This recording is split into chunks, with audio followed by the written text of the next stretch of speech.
Right. ఇప్పుడు example చూడండి, ఒక డాక్టర్ దగ్గరికి వెళ్ళారు మీరు అంటే మీకు బాగా హెడేక్ ఉంది అన్నప్పుడు దానికి సంబంధించి టాబ్లెట్ ఇస్తారు. ఇచ్చినప్పుడు మీకు హెడేక్ తగ్గుతుందా లేదా? తగ్గుతుంది. ఇలాగే మీ ఏ సమస్యతో బాధపడుతున్నారో ఆ సమస్యను ఐడెంటిఫై చేసి దానికి సంబంధించిన రెమెడీ ఇస్తే ఇది కూడా అంతే రిలీఫ్ వస్తుంది. ఓకే. అయితే ఒకటి చెప్పండి సార్. ఇప్పుడు చాలా మందికి ఆదాయం బాగానే ఉంటుంది.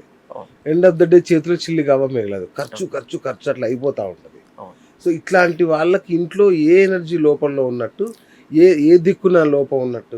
అంటే వాళ్ళకి జోన్స్లో నెగిటివ్ ఎనర్జీస్ ఉంటాయండి. ఇప్పుడు డబ్బు వస్తుంది అంటే సంపద వస్తుంది అంటే దైవకృప కావాలి ఫస్ట్. అవును. దైవకృప కావాలంటే నార్త్ ఈస్ట్ జోన్ బాగుండాలి. అచ్చా.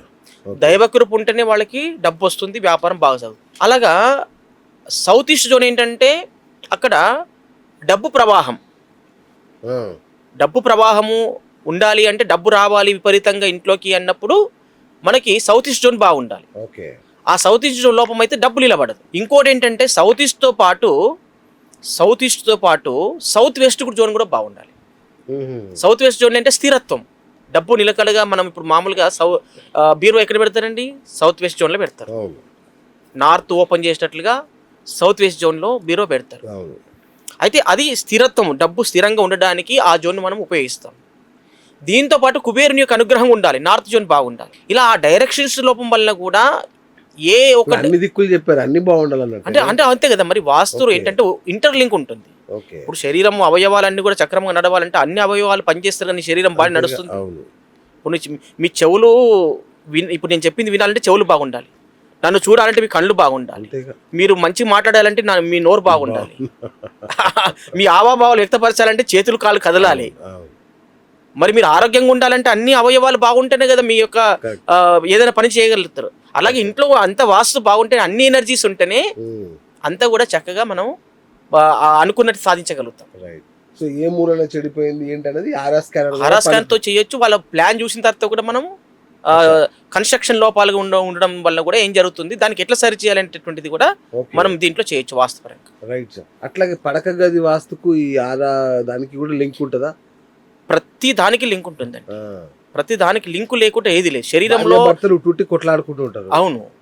అది వాళ్ళకి సౌత్ వెస్ట్ ప్రాబ్లము ఇన్బ్యాలెన్స్ వల్ల కూడా భార్యాభర్తల మధ్య ఎప్పుడు కూడా ఏదో ఒక సమస్య. భార్య ఒకటంటే భర్త ఒకటంటాడు, భర్త ఒకటంటే భార్య ఒకటంటే, ఈ తగాదాలతోనే జీవితం అంతా విడాకుల వరకు వెళ్ళిపోతుంది. కాబట్టి ఇలాంటి సమస్యలు ఈ రోజున ఎక్కువైపోయినాయి.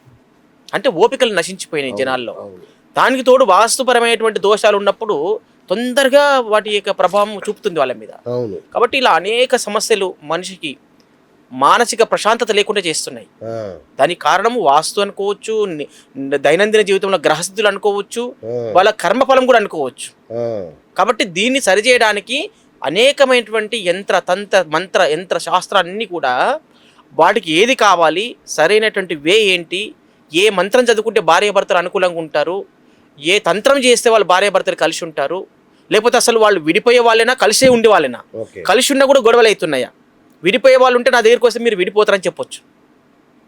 ఎందుకంటే విడిపోయే వాళ్ళు ఉంటే ఎప్పుడో ఒకసారి విడిపోవాల్సిందే. మనం ఎన్ని జ్యోతిష పరిహారాలు అంటే ఏం చేయలేము. అన్నిటికీ సృష్టి ఉంది అంటే కొన్నిటికి సరైనటువంటి దిశానిర్దేశం చేస్తుంది. అంటే కరెక్ట్గా చెప్పాలంటే ఏంటంటే విడిపోయే వాళ్ళు ఎప్పుడు విడిపోతారు, వాళ్ళు ఎవరు ఆపలేరు వాళ్ళు. అదేదో టైం వచ్చినప్పుడు విడిపోతారు.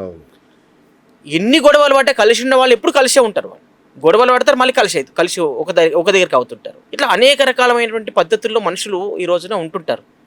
దానికి ఏంది అనేటటువంటిది మనం కరెక్ట్గా ఐడెంటిఫై చేసి వీళ్ళు విడిపోయే వాళ్ళ కలిసి ఉండే వాళ్ళ, విడిపోయే వాళ్ళు ఉంటే వాళ్ళు క్లియర్గా ఎప్పుడో మీరు విడిపోయే వాళ్ళే, మీరు జాగ్రత్త పడండి, ఏదో రకంగా మీరు కోర్టు తగాదాలకు వెళ్లకుండా సామరస్యంగా మీరు సెటిల్ చేసుకోండి చెప్తాం. లేదు మీరు కలిసి ఉండే వాళ్ళు మీ గొడవలు వస్తున్నాయంటే ఏ కారణం చేత మీకు గొడవలు వస్తున్నాయి దానికి మేము సరి చేస్తాం.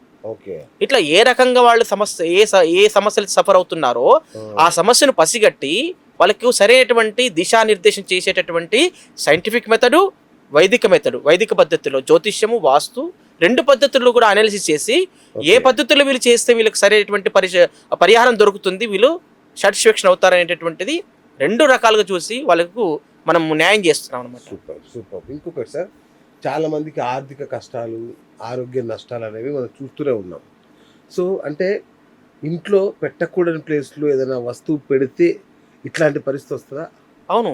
ఎందుకంటే ఏ స్థలంలో ఏది ఉండాలో అది ఉంటేనే అది వాస్తు ప్రకారంగా కరెక్ట్ అవుతుంది. ఓకే. అదంతా వాస్తు శాస్త్రంలో 45 దేవతాస్ మీద కూడా బెడ్రూమ్ ఎక్కడ రావాలి, ఏ జోన్లో రావాలి, ఏ దేవత మీద రావాలి, చిల్డ్రన్ బెడ్రూమ్ ఏ దేవత మీద రావాలి, డ్రాయింగ్ రూమ్ ఎక్కడ రావాలి, కిచెన్ ఎక్కడ రావాలి, వాళ్ళ యొక్క డైరెక్షన్ బట్టి అక్కడ ఉన్నటువంటి స్థలము ఏ డైరెక్షన్లో ఉందో, ఎన్ని డిగ్రీలకు తిరిగిపోయిందో, ఎంత టిల్ట్ అయిందో మనకు తెలియదు.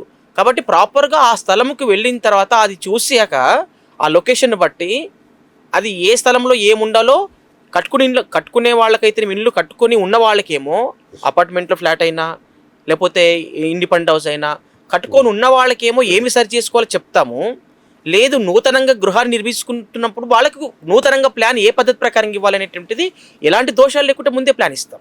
ఏ దేవత అది మీద ఏమి రావాలి అనేటువంటిది క్లియర్గా మనం 45 దేవతాస్ను బేరే చేసుకుని మేజర్ చేసుకుని ఏ దేవత మీద ఏది వస్తే వాళ్ళకు గ్రోత్ ఉంటుంది. సూపర్. ఏ ప్లేస్లో పిల్లలు చదువుకుంటే వాళ్ళకు గ్రోత్ అవుతారు, చదువు బాగా అప్పుతుంది అనేటటువంటిది కూడా శాస్త్రంలో ఉంటుంది. కాబట్టి ఏది జరగాలన్నా వాస్తుపరమైనటువంటి విషయాలపైన అవగాహన మనము వాళ్ళకి కల్పిస్తాం. అంటే ఏ దోషాల వల్ల మీరు బాధపడుతున్నారో వాళ్ళకు క్లారిటీ ఇచ్చిన తర్వాత వాళ్ళకి రెమెడీ చేస్తాం. బలవంతపు రెమెడీస్ అయితే ఎవరికి చెయ్యము, ఎవరిని మోసపూరితంగా చేసేది అయితే ఏమీ లేదు. దీంట్లో క్లియర్ కట్గా మీకు ఈ ప్రాబ్లం ఉంది ఉన్నప్పుడు వాళ్ళు సఫర్ అవుతుంటారు, వాళ్ళకు కూడా తెలుస్తుంటుంది మనం చెప్పింది. కాబట్టి అలాంటి జరిగేటటువంటి ఇలాంటి వాస్తు పరిహారాలను కూడా మనం చేసుకోవచ్చు. సో ఇంటి ప్రధాన ద్వారమే ఇంటి మొత్తం వాస్తుని కానీ ఎనర్జీని కానీ శాసిస్తుంది అంటారు. సో నిజమైన సార్ అది? అంటే ప్రధాన ద్వారము అని ఒకటే చెప్పలేము, అది భాగాల్లో అదొక పార్ట్. ఆ ప్రధాన ద్వారం అనేటువంటిది ఎందుకంటే ద్వారం గుండానే బయటకు వెళ్తాం, ద్వారం గుండానే లోపలికి వస్తాం. కాబట్టి ఎక్కడైతే సరైనటువంటి జోన్లో మనకి 32 ఎంట్రన్స్ అని చెప్పి వాస్తు ప్రకారం ఉంటాయి, 32 పాదాలు ఉంటాయి. ఏ జోన్లో అంటే ఏ దిక్కులో ఏ ఎంట్రన్స్ కరెక్ట్ సరైనటువంటిది అని నూతనంగా కట్టుకునే వాళ్ళకైతే కరెక్ట్గా ప్లాన్ చేసి ఇవ్వచ్చు. ఇప్పుడున్న తూర్పు దిక్కున జయంత అనేటటువంటి ద్వారం, ఆ స్థలంలో ద్వారం పెడితే అది మంచి జయం కలుగుతుంది. ఎప్పుడు ఆ ద్వారం గుండా నడిచే వాళ్ళు ఎవరైతే కుటుంబ సభ్యులు ఉన్నారో వాళ్ళకి ఎప్పుడు జయం కలగడానికి అవకాశం ఉంటుంది. ఆ జయం కలుగుతుంది అని చెప్పేసి ఆ ద్వారం పెట్టినంత మాత్రం అన్నిట్లో జయం కలగదు. మళ్ళీ మిగతా దేవతల యొక్క స్థానాలు వాటి పని వాళ్ళు చేస్తుంటేగా. అలాగే దాంతోపాటు జ్యోతిష్యం కూడా ఉంటుంది కదా, గ్రహసిద్ధులు కూడా ఉంటాయి కదా. కాబట్టి వీటన్నిటిని కూడా కరెక్షన్ చేసుకొని ముందుకెళ్ళినట్లయితే వాళ్ళకు మంచి రిజల్ట్ వచ్చే అవకాశం అయితే ఉంటుంది. Hi friends, thank you for watching this video.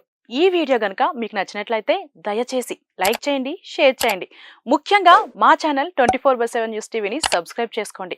ఆ తర్వాత మీ విలువైన అభిప్రాయాల్ని, మార్పులు, చేర్పులు, కావాల్సిన వీడియో ఏమన్నా ఉంటే మన వీడియో కింద కామెంట్ సెక్షన్లో కామెంట్ రూపంలో తెలియజేయండి. నమస్కారం, సాయిదంచిక మాట్లాడుతున్నాను. ప్లీజ్ సబ్స్క్రైబ్, షేర్, లైక్ చేయండి 24/7 టీవీ ఛానల్. హాయ్ నమస్తే, నేను మీ సోనియా ఆకుల.